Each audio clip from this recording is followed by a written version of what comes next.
Hello, I'm Bob Santy, President and CEO of the Connecticut Economic Resource Center, representing the steering committee of the Connecticut Institute for the 21st Century today.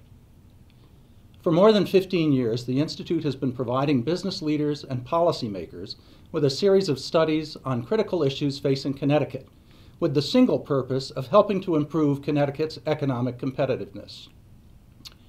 Our reports have examined transportation infrastructure, the role of our urban centers, long-term care, corrections, parole and probation systems, pensions, and other post-employment benefits.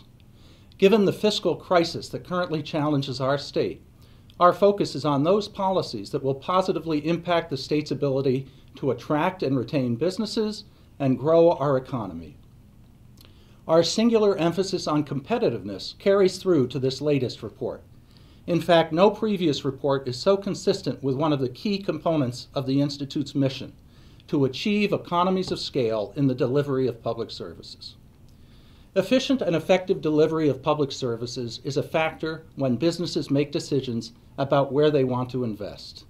Business owners and leaders are looking for value based on price and performance.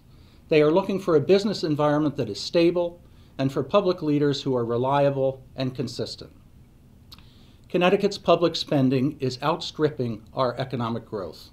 The cost of delivering state and local public services has grown at a pace 405% faster than median personal income over the past 12 years. State and local expenditures have grown 59% faster than gross state product. This trajectory has made Connecticut the 8th highest spending state in the country on a per capita basis. Connecticut's expenditure on education per student is the 5th highest in the nation. The single largest component of local spending, pre-K through 12 public education, averages $2,342 per capita. Yet we still have the largest achievement gap between students from low-income families compared to their more affluent schoolmates. In 2009, there were 4,007 high school dropouts in Connecticut. The state loses more than $292,000 in net fiscal lifetime benefits through lower tax revenues, higher cash and in-kind transfer cost, and imposed incarceration costs from a high school dropout compared to a graduate. This translates to $1.17 billion a year. In addition, each class of high school dropouts costs the state $155 million more in lifetime health care costs. Clearly, it's time to take a fresh look at the fundamental elements of how we deliver public services in Connecticut. There's no one-size-fits-all solution. Child nutrition programs are different from workforce assistance or economic development services. However, Connecticut's current myriad of ineffective state, local, and education structures that are excessive, overlapped, non-aligned, and competing for the same precious dollars is simply no longer sustainable. The state's fragmented structures are difficult to manage and hurt us when competing for federal dollars and for economic development investments.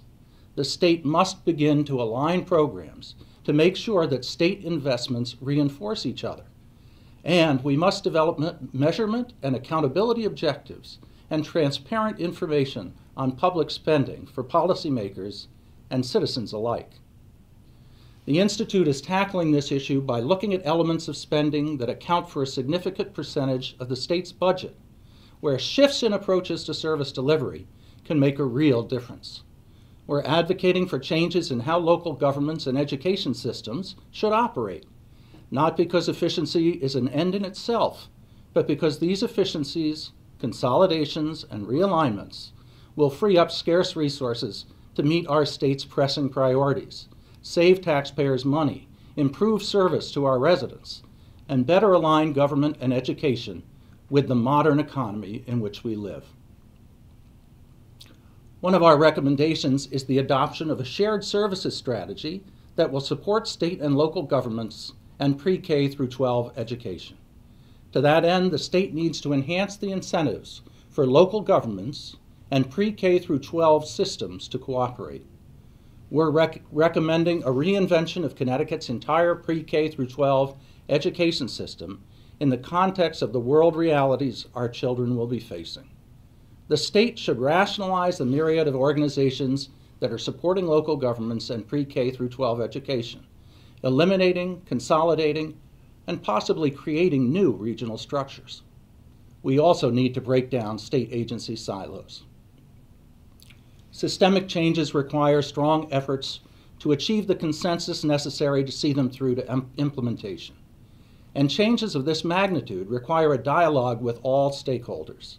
Changing service delivery systems can be problematic for customers, and changing public structures can also be problematic for public workers. Governance and accountability also pose challenges. Successful efforts to adopt shared service systems or regional approaches have had organized labor at the table, and that should be the case here in Connecticut too. Let's begin by adopting the information and data framework that will allow us to develop the right strategies. This in turn will allow us to drive the creation of value at the state and local levels.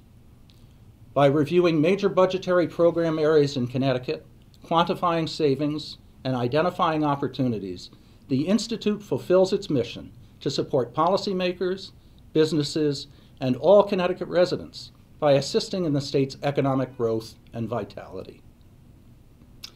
Thank you for providing us with this opportunity to present you with our findings.